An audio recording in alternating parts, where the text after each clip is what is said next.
Hello, I'm Dr. Gloria Horsley. And I'm her daughter, Dr. Heidi Horsley. Heidi and I want to welcome you to Open to Hope Conversations, the podcast. We believe that the greatest gift you can give yourself after a loss is hope, using this moment to connect with others who have not only survived but thrived. So let's get started.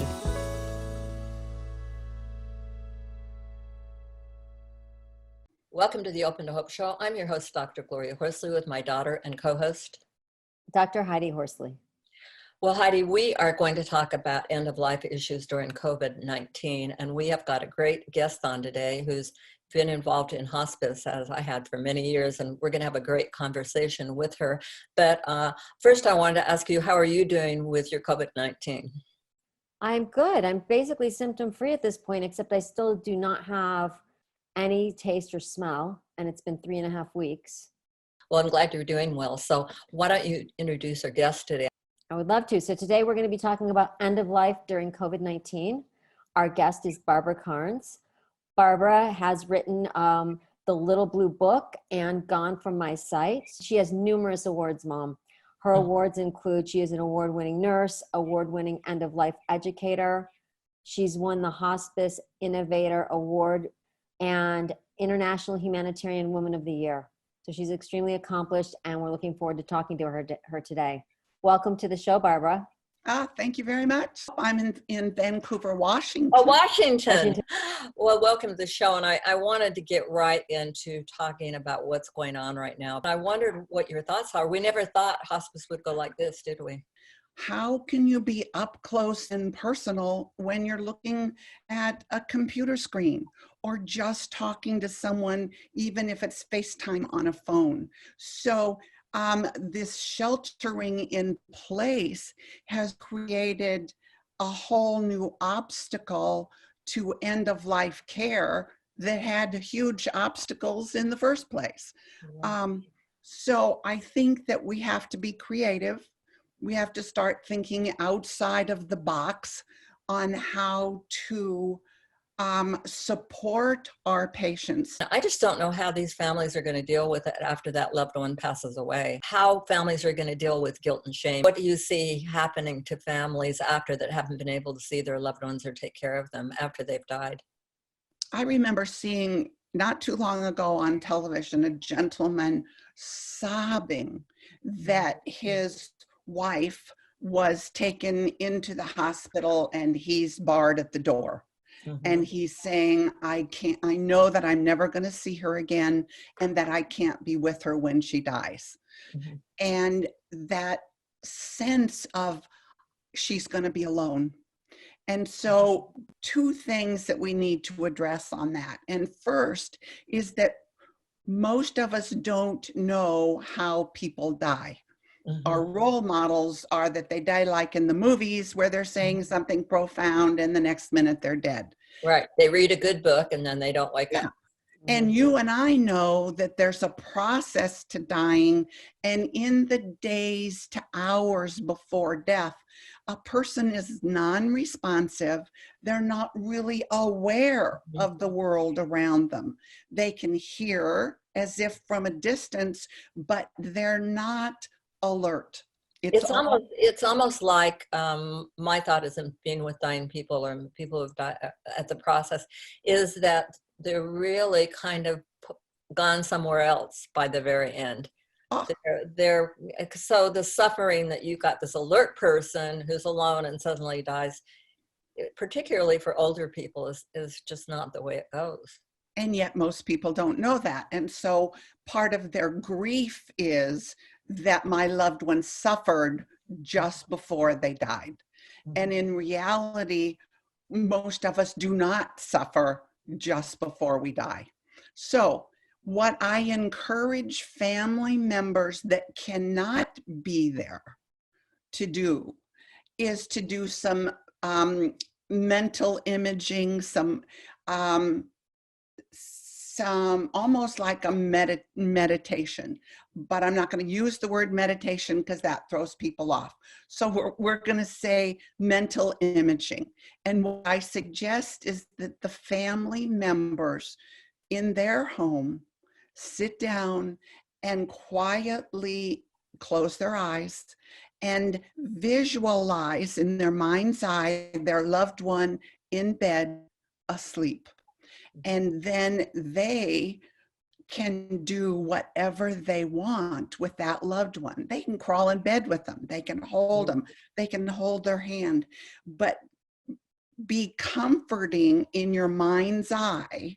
Imagine your loved one and then talk to your loved one. Say what you would say if you were physically there. The best that you can do, since you can't be physically there, is to be there emotionally and mentally and support their loved one. So talk from their heart, say what they need to say, that they want to say, in the quiet space of their own mind and their own heart. It's something that they can do, and it will bring some comfort. And add to that the knowledge that their loved one is not alert and suffering. I like that. And I also like it because if you can't see somebody at the end, I would imagine there'd be a lot of unfinished business. Absolutely. And that's why you talk about the positive as well as the challenging aspects of a relationship, because there is no perfect relationship. There's always ups and downs. And when I recommend a family when they are together, I suggest the same thing, only they're doing it in real time, face to face. It's a lot easier to talk to someone who's non-responsive than it is to someone who's going to argue back. And so you encourage those family members to hold, touch, crawl in bed. But when you can't do it in your mind's eye. I like that. What about seeing the body after? What are your thoughts about what's going on with that? Have you? Oh, that it's so hard because it gives seeing the body.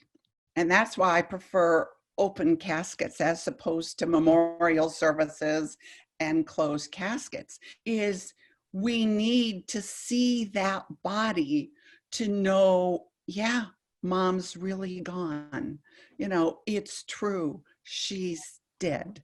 There's something about seeing that body that gives us that, yeah, this really happened. When you don't see the body, you can play these mental, emotional trips with yourself of, well, yeah, she's just off on a vacation. You know, we play that game. It didn't really happen. And so this pandemic and all of these deaths without funerals is really going to complicate everyone's grieving.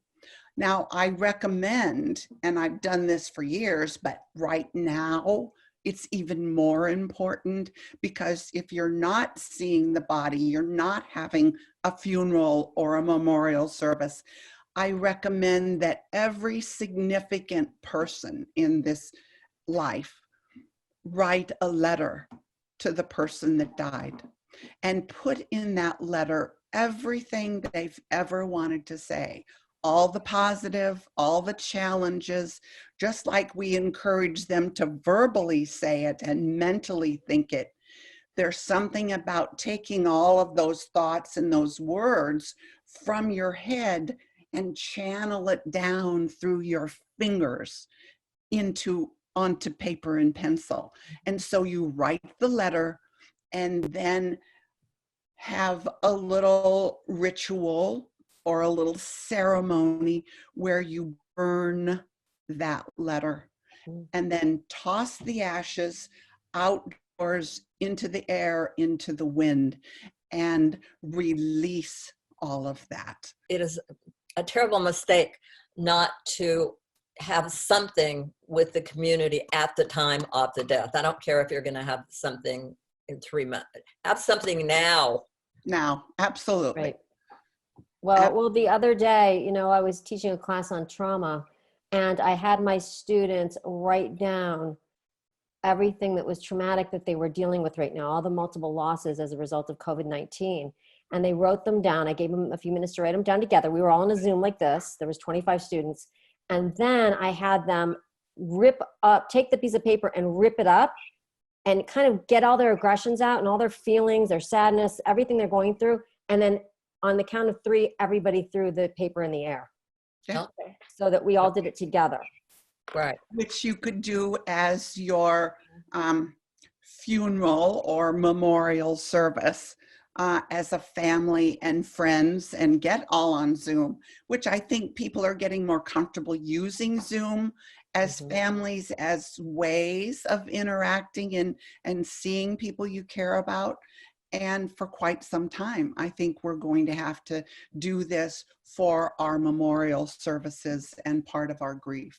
Well, Barbara, if you have some advice for people we're talking about COVID now, but we have people listening to our podcast and watching our show who've had people die, family members die of other things during this time, but also who are 2 years out and they're alone and sheltering alone, or 6 months out and they're thinking about their loved one right now and sheltering alone. Have you got any thoughts for them about dealing with grief and loss in general? Well, I don't care if mom died 20 years ago. If there's something that's still in your heart that you're having a challenge with, writing the letter is really, really powerful, and getting those feelings out. There is also a time when some of us have a harder time with our grieving than others, and grief support groups, hospices are now moving towards Zoom bereavement support groups. It's really important to find someone to share your thoughts and feelings with. We need listeners. Right. And one thing I remember, my mom is also a marriage and family therapist. And I remember, Mom, you doing Gestalt therapy with people and having an empty chair in the room and saying, if your loved one was here, what is it you'd want them to say? What would you want to tell them? And what do you imagine they would say? And having these conversations with the empty chair. Right. Perfect. Yeah, absolutely perfect. I learned that there are really just 2 ways to die: gradual or fast. And gradual death has a process to it. It doesn't just happen. And that process begins months before death from disease occurs. So I put in Gone From My Sight what occurs months before death when a person dies from a disease or a gradual death. 3 things start happening. A person's eating habits change, their sleeping habits change, and they start to withdraw from the world around them. Then as death gets closer, there are other changes that say a person has weeks to live. And that's in the booklet. And then again, the changes that occur hours to minutes before death. So that will guide a family, because most people don't know how people die. They think it's like in the movies, and it's not. So taking care of someone at end of life is different than taking care of someone who's going to get better. And our job as end of life educators is to teach people the difference. And that's what Gone From My Sight does, as well as its companion, The 11th Hour. Fabulous. And where do people get in touch with you? You can go to my website, which is barbarakarnes.com, gonefrommysight.com. I have a big presence on social media. I write weekly blogs on end of life, which are on the website, and you can certainly sign up for that. And I'm just out there. I'm available for anyone who wants some guidance on end of life. Well, Barbara, thank you so much for being on the show today. It's just been great listening to you and getting your wisdom, and thank you so much. Thanks everybody for tuning in today. And Heidi and I always want to remind you that if you've lost hope, please lean on ours until you find your own, and God bless. I'm Dr. Heidi Horsley. You have been listening to Open to Hope, the podcast. You can follow Open to Hope on Facebook, Instagram, and Twitter. To learn more, visit us at opentohope.com and go to Apple Podcasts to subscribe. I'm Dr. Gloria Horsley. Join us again next week for another Open to Hope conversation, where we invite you to lean on our hope until you find your own.